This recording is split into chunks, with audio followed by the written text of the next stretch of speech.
Hello guys, स्वागत है आपका अपने यूट्यूब चैनल प्रज्ञा एजुकेशन सोसाइटी में। गाइस, आज हम लोग क्लास 10th के बायोलॉजी के 6 चैप्टर को पढ़ेंगे। इस चैप्टर का नाम है प्राकृतिक संसाधनों का प्रबंधन। इस चैप्टर से संबंधित जितने भी महत्वपूर्ण ऑब्जेक्टिव प्रश्न हैं उन सभी को बताऊंगी। तो आप लोग से अनुरोध है कि आप लोग वीडियो को एंड तक देखें और सभी प्रश्नों को याद कर जाए। इनमें से आपके परीक्षा में डेफिनेटली पूछेगा ही पूछेगा। तो चलिए हम बिना समय गंवाए वीडियो को स्टार्ट करते हैं।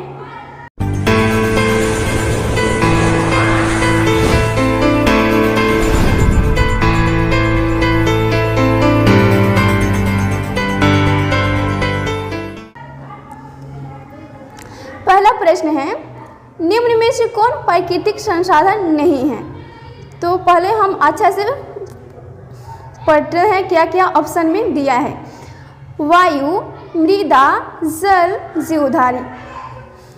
तो देखिए, ये जितने भी दिए हैं ऑप्शन में, एक दृष्टि से देखा जाए तो सभी प्राकृतिक संसाधन ही है, लेकिन यहाँ वायु जो है उसमें वह सजीव नहीं है, मृदा भी सजीव नहीं है और जल भी सजीव नहीं है, लेकिन जीवधारी जो कि श्वसन की क्रिया करते हैं इसमें सजीव है, यानी इसमें जान है, इसलिए इसका आंसर होगा जीवधारी, ऑप्शन नंबर डी।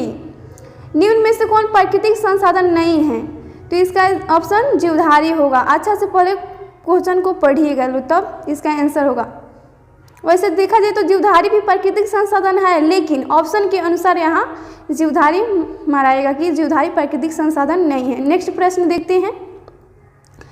टेहरी बांध का निर्माण किस प्रदेश में किया गया है? टेहरी बांध का निर्माण किस प्रदेश में किया गया है? तो इसका ऑप्शन पहले पढ़ते हैं। उत्तर प्रदेश, उत्तराखंड, राजस्थान, मध्य प्रदेश। तो इसका आंसर होगा ऑप्शन नंबर बी। टेहरी बांध का निर्माण उत्तराखंड में किया गया है। नेक्स्ट देखते हैं प्रश्न।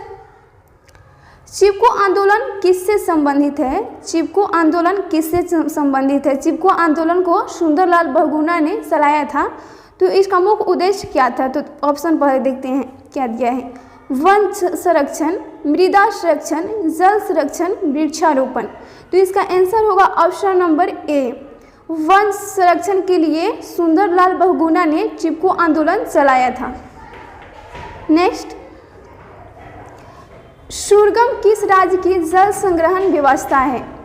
तो ऑप्शन है केरल, तमिलनाडु, हिमाचल प्रदेश, कर्नाटक।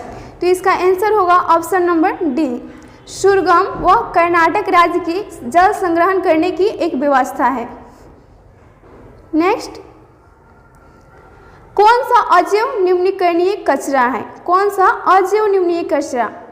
तो ऑप्शन है टिश्यू पेपर, केले का छिलका, थर्मोकोल, इनमें से सभी। तो इसका आंसर होगा option number C, thermocol. Thermocol अजैव निम्नीकरणीय है, जबकि टिश्यू पेपर, केले का छिलका इस सभी को सड़ाया गलाया जा सकता है, लेकिन थर्मोकोल को नहीं। इसका आंसर होगा option number C, thermocol. Next, जैव विविधता का विशिष्ट स्थल है।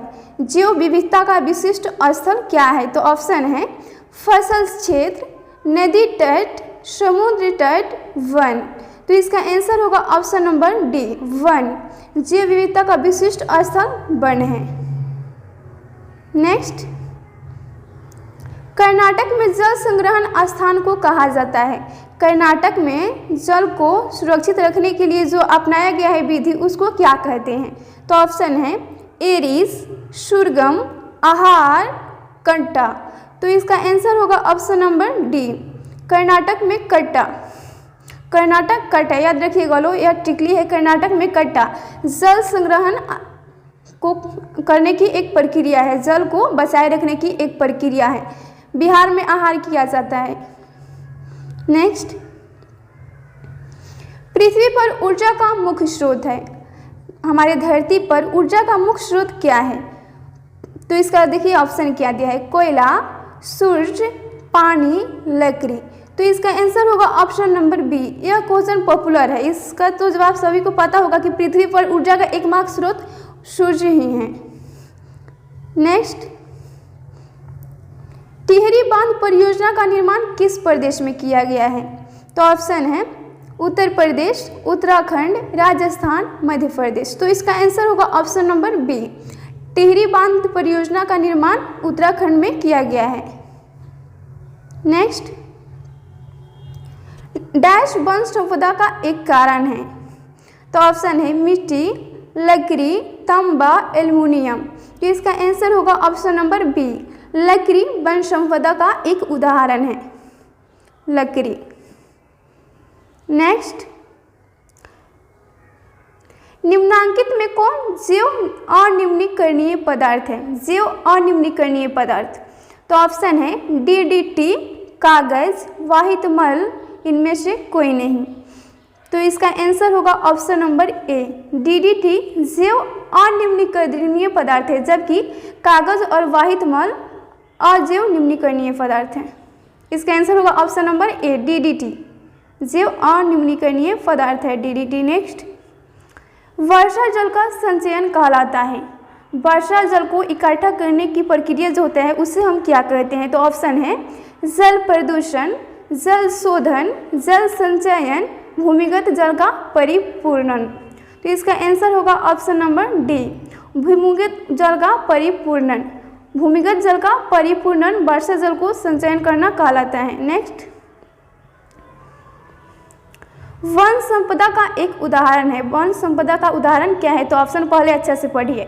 मिट्टी, जल, लकड़ी, कोई नहीं। तो इसका आंसर होगा ऑप्शन नंबर सी। वन से रिलेटेड है लकड़ी। इसका आंसर होगा ऑप्शन नंबर सी, लकड़ी। वन संपदा का उदाहरण लकड़ी है।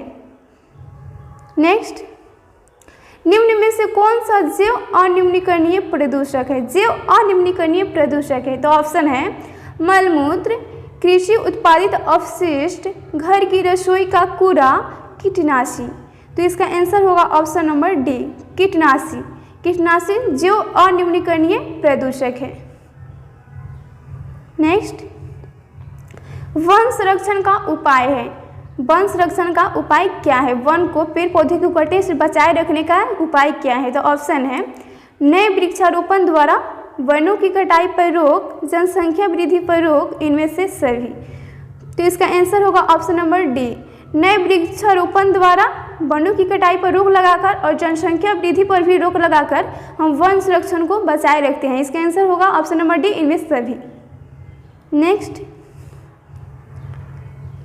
बड़े बड़े बांधों से होता है। बड़े बड़े बांध बनाने से क्या होता है? तो ऑप्शन है सूखा, वनों का विकास, भूखमरी, सिंचाई की व्यवस्था। तो इसका आंसर होगा ऑप्शन नंबर डी, सिंचाई की व्यवस्था। बड़े बड़े बांध बनाने से सिंचाई की व्यवस्था अच्छी हो जाती है। नेक्स्ट, चिपको आंदोलन किस वर्ष में प्रारंभ हुआ था? चिपको आंदोलन जिसे सुंदरलाल बहुगुणा ने चलाया था वह कब चलाया था?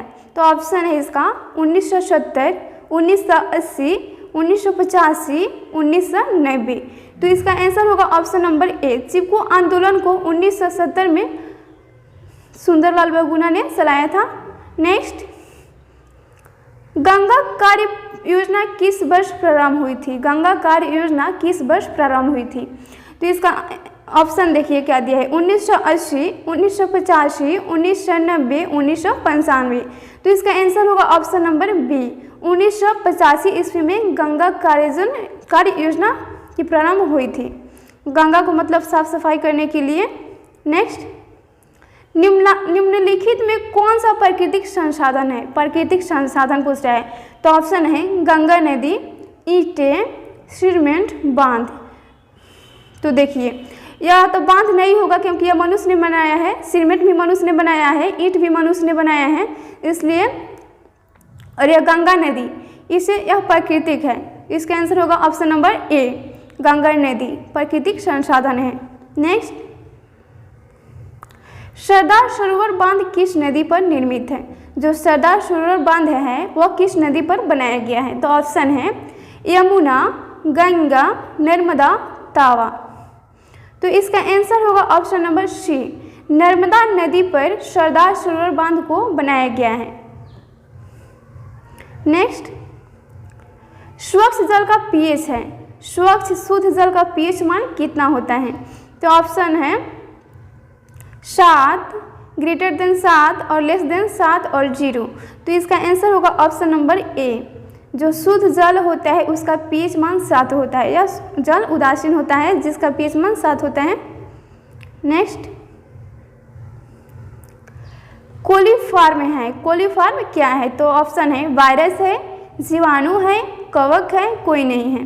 तो जो कोलीफॉर्म है एक प्रकार का जीवाणु है। इसका आंसर होगा ऑप्शन नंबर बी। कोलीफॉर्म एक प्रकार का बैक्टीरिया या जीवाणु है। नेक्स्ट, कोलीफॉर्म किसका समूह है? कोलीफॉर्म किसका समूह है? तो ऑप्शन है प्रोटोजोआ का, विषाणु का, जीवाणु का, उपरोक्त सभी का। तो ऊपर ही बताइए कि कोलीफॉर्म एक प्रकार का जीवाणु है, तो यहाँ पर समूह पूछ रहा है, तो इसका आंसर होगा ऑप्शन नंबर सी, जीवाणु का। कोलीफॉर्म जीवाणु का एक ग्रुप है।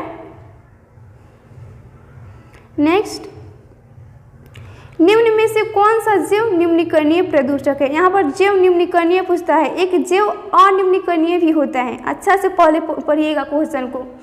तो ऑप्शन है प्लास्टिक, कृषि उत्पादित अवशिष्ट, प्रेरकनाशी, कीटनाशी।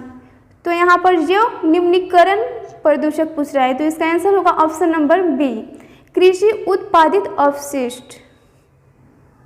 नेक्स्ट, जल संग्रहण है। जल संग्रहण करना क्या है? तो ऑप्शन है नदियों का शाखान्वयन, जलीय नहरों का शाखान्वयन, वर्षा जल का संग्रहण, गंदे जल का संग्रहण। इसका आंसर होगा ऑप्शन नंबर सी, जल संग्रहण वर्षा जल का संग्रहण है।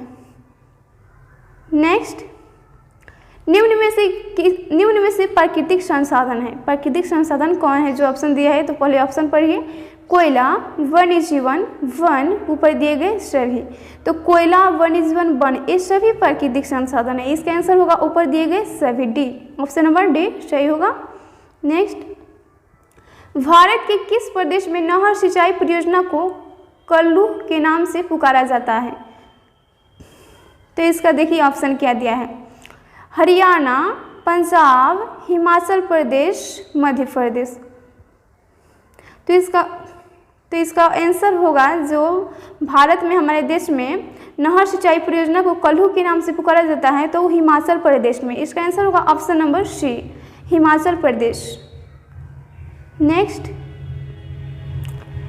हमें निम्नलिखित वस्तुएं दिखाई देती है, इनमें से कौन सी प्राकृतिक संसाधन नहीं है? जो ऑप्शन हमें दिया गया है इनमें कौन प्राकृतिक संसाधन नहीं है? तो ऑप्शन है बिखरा हुआ कचरा, जल, बिल्ली, आम का वृक्ष। तो देखिए यह आम का वृक्ष ये तो प्राकृतिक संसाधन है, बिल्ली भी प्राकृतिक संसाधन है और जल भी प्राकृतिक संसाधन है। लेकिन बिखरा हुआ कचरा जो कि मनुष्य के द्वारा उसको बिखराया हुआ यानी फेंका जाता है, यह प्राकृतिक संसाधन नहीं पूछ रहा है। तो बिखरा हुआ कचरा, इसका होगा आंसर ऑप्शन नंबर ए। तो आप लोग सबसे पहले तो क्वेश्चन को ध्यानपूर्वक पढ़िएगा, फिर ऑप्शन 2 दिया है, पहले चारों ऑप्शन को पढ़िएगा। ये नहीं कि एक ही ऑप्शन को पढ़कर उसके मार दिए, याद है तो उसके जैसा कोई दूसरा भी दे सकता है और इसमें मार दे बोलेगा कि इसमें ए और बी दोनों। तो पहले आप लोग अच्छे ध्यानपूर्वक क्वेश्चन को और फिर ऑप्शन को पढ़िए, तब टिक मार कीजिएगा लोग। तो चलिए फ्रेंड्स, आज के वीडियो में इतना ही रहने देती हूँ। तब तक के लिए आप इन सभी प्रश्नों को याद कर जाइएगा।